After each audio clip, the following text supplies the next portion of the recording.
Bismillahirrohmanirrohim. Assalamualaikum warahmatullahi wabarakatuh. Halo anak-anak, jumpa lagi dengan Ibu Sofi. Hari ini kita akan mempelajari tentang menentukan penokohan tokoh dari cerita rakyat. Tahukah kamu, setiap daerah di Indonesia memiliki keunikannya masing-masing dan tidak akan ditemukan di daerah lain.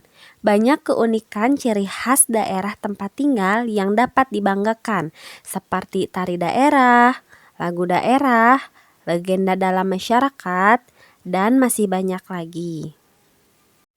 Seperti yang diketahui oleh Ananda, kita semua sudah belajar tentang legenda yang termasuk cerita fiksi.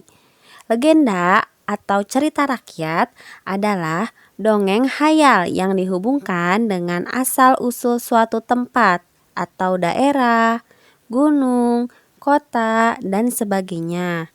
Contoh dari legenda yaitu legenda Telaga Warna dari daerah Jawa Barat. Nah, dalam sebuah cerita terdapat tokoh yang berperan penting untuk menjalankan sebuah cerita. Jenis penokohan tokoh dibagi menjadi dua, yaitu tokoh protagonis atau yang sering dikenal dengan berwatak baik dan tokoh antagonis yang berwatak jahat. Jadi hari ini kita akan mereview atau mengulang kembali tentang cerita rakyat dan unsur-unsur cerita. Salah satunya yaitu tentang tokoh unsur ceritanya. Nah, sekarang kita coba baca legenda atau cerita rakyat yang berjudul Telaga Warna. Ada di buku tematik 4H halaman 87 sampai 89. Legenda Telaga Warna. Zaman dahulu ada sebuah kerajaan di Jawa Barat. Kerajaan itu dipimpin oleh seorang raja, Prabu, begitulah orang memanggilnya. Ia adalah raja yang baik dan bijaksana.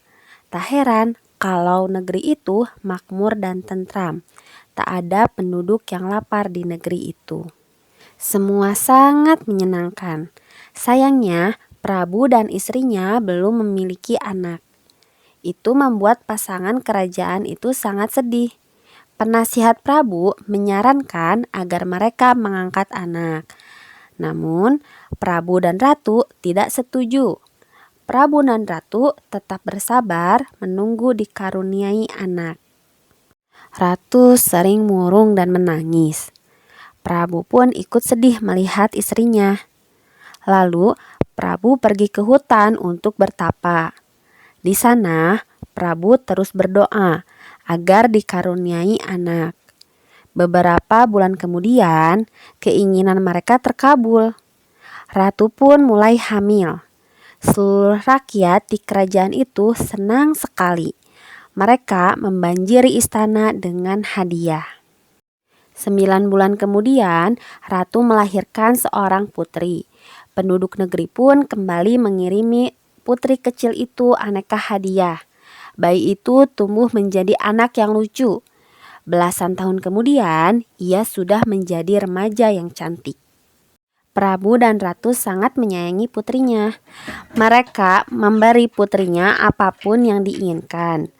Namun, itu membuatnya menjadi gadis yang manja.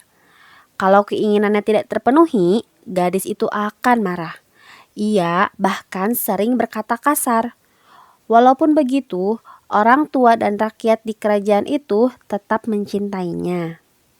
Hari berlalu, putri pun tumbuh menjadi gadis tercantik di seluruh negeri. Dalam beberapa hari, putri akan berusia 17 tahun. Oleh karena itu, para penduduk di negeri itu akan pergi ke istana. Mereka membawa aneka hadiah yang sangat indah. Prabu mengumpulkan hadiah-hadiah yang sangat banyak itu, lalu menyimpannya dalam ruangan istana. Sewaktu-waktu ia bisa menggunakannya untuk kepentingan rakyat. Prabu hanya mengambil sedikit emas dan permata. Ia membawanya ke ahli perhiasan. "Tolong buatkan kalung yang sangat indah untuk putriku," kata Prabu. Dengan senang hati yang mulia, sahut ahli perhiasan. Ahli perhiasan itu lalu bekerja dengan sebaik mungkin. Ia ingin menciptakan kalung yang paling indah di dunia karena ia sangat menyayangi putrinya. Hari ulang tahun pun tiba. Penduduk negeri berkumpul di alun-alun istana. Ketika Prabu dan Ratu datang, orang menyambutnya dengan gembira. Sambutan hangat makin terdengar ketika putri yang cantik jelita muncul di hadapan semua orang. Semua orang mengagumi kecantikannya. Prabu lalu bangkit dari kursinya, kalung yang indah sudah dipegangnya. Putriku yang tercinta, hari ini aku berikan kalung ini untukmu. Kalung ini pemberian orang-orang dari penjuru negeri. Mereka sangat mencintaimu. Mereka mempersembahkan hadiah ini karena mereka gembira melihatmu tumbuh dewasa. Pakailah kalung ini, nak, kata Prabu. Putri menerima kalung itu, lalu ia melihat kalung itu sekilas. Aku tidak mau memakainya, kalung ini jelek, seru putri. Kemudian ia melempar kalung itu. Kalung yang indah pun rusak. Emas dan permatanya tersebar di lantai. Kejadian itu sungguh mengejutkan. Tak seorang pun menyangka putri akan berbuat seperti itu. Tak seorang pun bicara. Suasana hening, tiba-tiba terdengar tangisan ratu. Tangisannya diikuti oleh semua orang. Tiba-tiba muncul mata air dari halaman istana. Mula-mula membentuk kolam kecil, lalu istana mulai banjir. Istana pun dipenuhi air bagai danau. Danau itu makin besar dan menenggelamkan istana. Sekarang danau itu disebut Telaga Warna. Danau itu berada di daerah puncak. Pada hari yang cerah, kita bisa melihat danau itu penuh warna yang indah dan mengagumkan. Warna itu berasal dari bayangan hutan, tanaman, bunga-bunga, dan langit di sekitar telaga.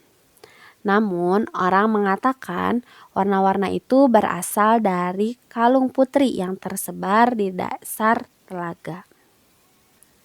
Berdasarkan cerita rakyat yang telah kita baca, mari kita cari informasi yang diperoleh dalam bentuk tabel berikut.